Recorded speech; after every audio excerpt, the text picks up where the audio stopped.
Many business owners think that pricing is just about covering costs or making a profit or matching what's available in the market.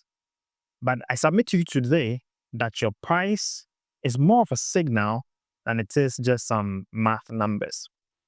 It communicates who your service or your product is for, what level of quality or transformation you bring to the marketplace, and finally, whether at all you belong in the premium category. So in this video, we're going to be discussing why your price says a lot about you and the concept of pricing as it relates to the premium market. So let's get in.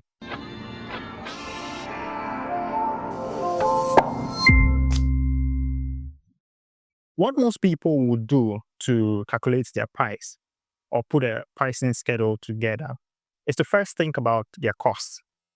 So more like how much is it going to cost me to offer this service or produce this product, or how much did it cost me? So we first think about cost, and then they will now think about their profit margins. So they'll think about what is the percentage I want on top or whatever it cost me to compensate for my effort or my time. Then the third thing they'll think about is what's available in the market or what are other people charging.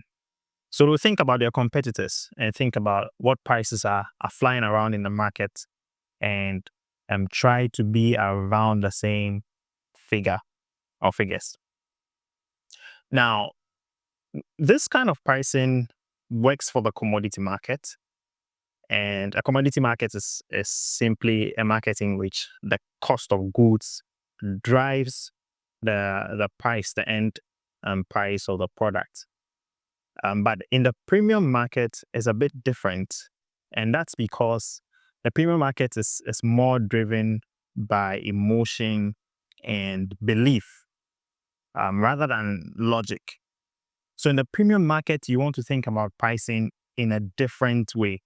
You want to think about pricing as a signal as you're positioning in the market than just what it costs you or what profit margin you're aiming for or what others are charging in the marketplace. Okay, so now let's define what price means for purposes of this conversation. And probably what I mean when I say price might be different from what comes to your mind when you hear price. So price, especially in the premium market, is more of a measure of the amount of value or the level of value that you bring to the marketplace. It's a measure of the amount of value or the level of value that you bring to the marketplace.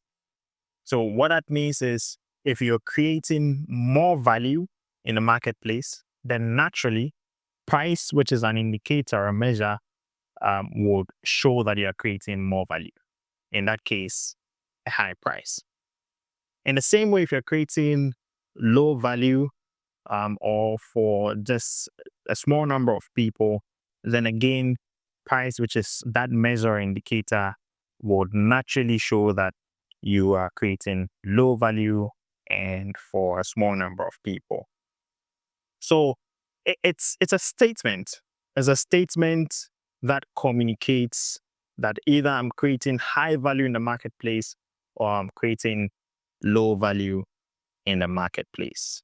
What it means then is that your pricing is a signal that communicates three things. One, it communicates your worth. Then two, it communicates the kind of clients that you serve. And then finally, it communicates your positioning in the marketplace. So let's explore what signals a low price gives versus what signals that a high price also gives. So when we see a low price for anything at all, any offer, service, any product, usually we think about things like, one, this offer is probably a basic offer, or the service or the product is basic because the price is low. Or two, maybe whoever is offering it is just getting started. So whoever is offering it is probably just getting started. And the third one is that they probably are not in high demand. They probably are not in high demand. So naturally, when we see a low price or we hear a low price, and we think about these things, we might even think that the product or the service is substandard, and we'll measure the quality of it by just the price that we are seeing. And when we see a high price, also, these are some signals that come to mind. One, this person must be really good. So we think whatever they are offering, because the price is super high, they must know what they're doing.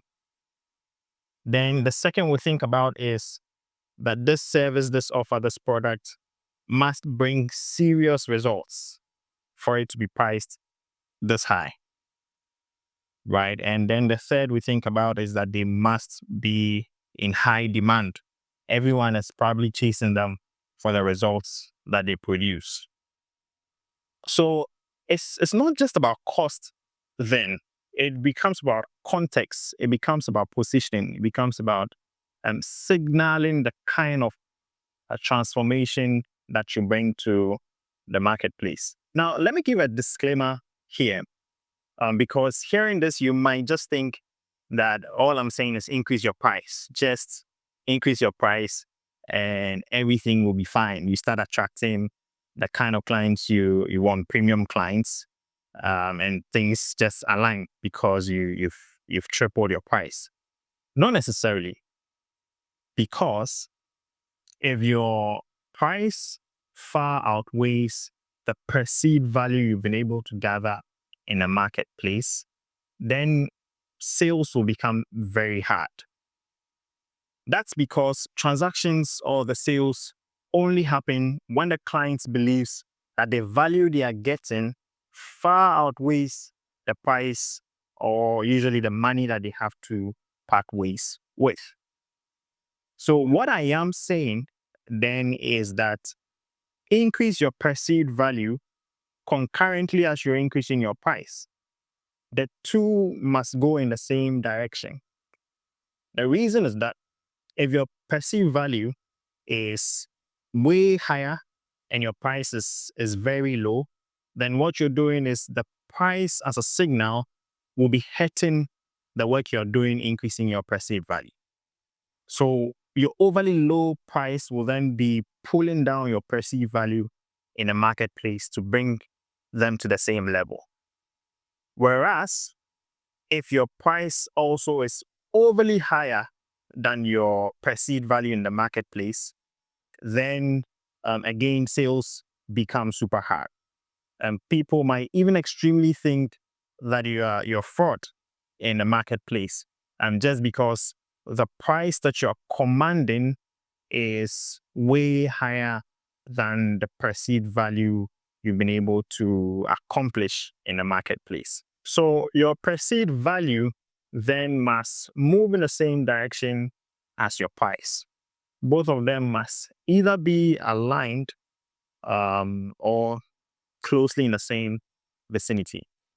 So if that's it, then the work you need to be doing is not just looking at price in a vacuum and just increase it or triple it, but then look at price in relation to your perceived value.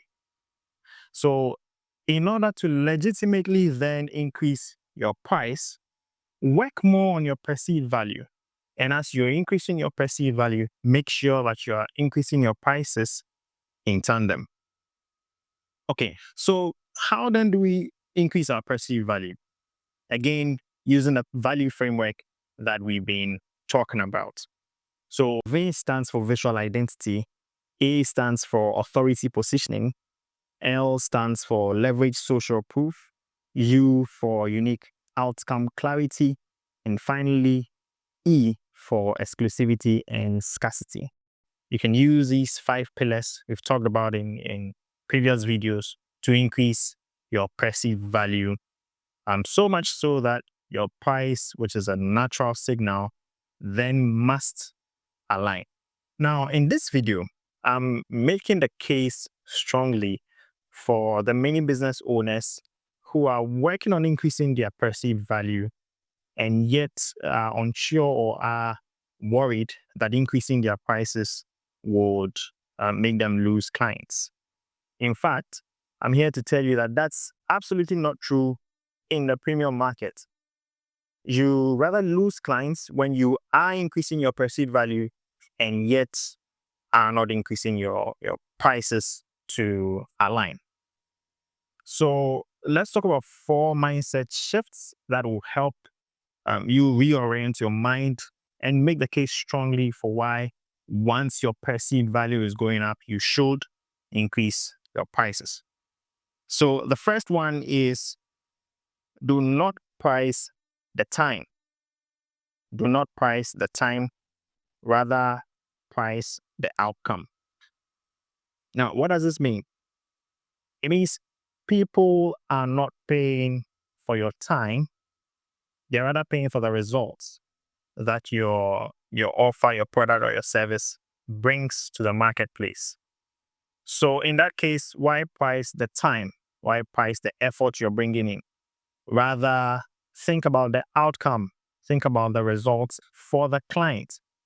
And in that case, then it will differ from client to client. So your pricing also is going to differ. It means you're going to price the kind of results it brings for the kind of person you are talking to at any given time. Okay, so the second one is your price helps qualify the right clients. Your price helps to qualify the right clients. Now, that's because when you have a premium price or you have a price that aligns with your perceived value, then it will repel people who are time wasters, right? It will bring in serious clients, people who are ready to get the kind of results or transformation that you've proven you can bring, rather than people who are just out to get the service at the least cost possible. So think about this. Your price helps to qualify the kind of clients you're looking for, and you want to attract better clients for your business. Okay, so let's go to the third one. The third one says you don't have to justify your price. Rather, you need to communicate the transformation clearly. You don't have to justify your price. Rather, you need to communicate the transformation more clearly. So there are many times that, especially in negotiation phases, you feel the urge to justify your price, right? In fact, in business, there are many times where customers or prospective clients are questioning your price. And what you need to do is rather hug the value that you bring so much more. So they are talking about price, especially because they want to lower it, whilst you talk about the transformation or the value that you bring. Once the value is clear, the price is just the price. And just think about it. No one will want to spend even the least amount of money for a transformation they never realize. So inherently, they value the transformation more than the price. But in negotiation terms, yeah, every smart business person wants to make sure they are getting value for money. So think about it also in this way. You need to articulate more of the transformation and not to justify your prices. And the fourth one is you can always offer what we call lower access options. So if everything we've talked about is still not helping and you just feel this innate fear to increase your prices, even though you're increasing your perceived value and you see your worth is increasing in the marketplace, then just think about the strategy of pricing tiers so that you can offer lower options for sort of lower ticket deals, whilst you focus or you create bigger or premium offers to attract the direction that you want to go to. Okay, so to wrap up, pricing is not just a financial decision. It's also not some kind of math formula you have to put together, but rather pricing is one of the most powerful tools that can position your brand the right way. So ask yourself, what is your price saying about you? Is it communicating confidence or desperation? Is it attracting the right kind of clients or repelling them? Remember, your price says a lot about you. So make sure that it's communicating the right message and not the wrong one. If you found this video helpful, make sure you give it a thumbs up, and I'll see you in the next one. Bye.